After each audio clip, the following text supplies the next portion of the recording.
حضرت سیدنا مولا علی المرتضیٰ شیر خدا رضی اللہ تعالیٰ عنہ سے آپ کے صاحبزادے حضرت محمد بن حنفیہ عرض کرنے لگے، ای الناس خیر بعد رسول اللہ صلی اللہ علیہ وسلم، ابا جی یہ بتائیے کہ رسول پاک صلی اللہ علیہ وسلم کے بعد امت میں سب سے افضل کون ہے؟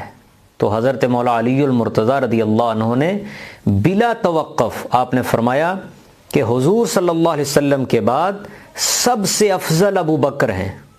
انہوں نے عرض کی پھر ان کے بعد آپ نے فرمایا حضرت ابو بکر رضی اللہ تعالیٰ عنہ کے بعد سب سے افضل حضرت عمر فاروق رضی اللہ تعالیٰ عنہ کی ذات گرامی ہے۔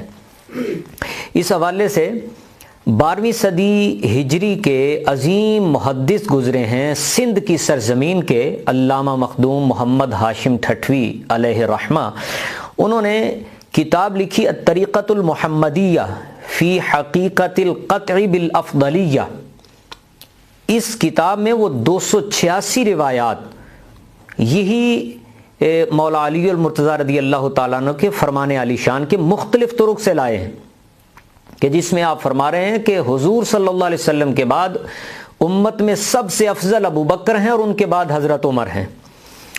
اور پھر منبر کوفہ پہ حضرت مولا علی المرتضیٰ رضی اللہ عنہ خطاب فرما رہے تھے، اور دوران خطاب آپ نے فرمایا تھا لا اجد احدا فضلنی علی ابی بکر و عمر رضی اللہ عنہما الا جلته حد المفتری۔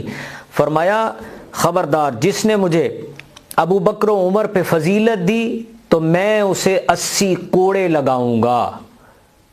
حضرت سیدنا امام اعظم ابو حنیفہ رحمۃ اللہ علیہ سے عرض کی گئی اہل سنت کی علامت کیا ہوتی ہے؟ آپ نے فرمایا فضیلت الشیخین و محبت الختنین۔ فرمایا حضرت صدیق اکبر اور حضرت عمر فاروق کو افضل جاننا اور حضرت عثمان غنی اور حضرت مولا علی سے محبت کرنا، پیار کرنا۔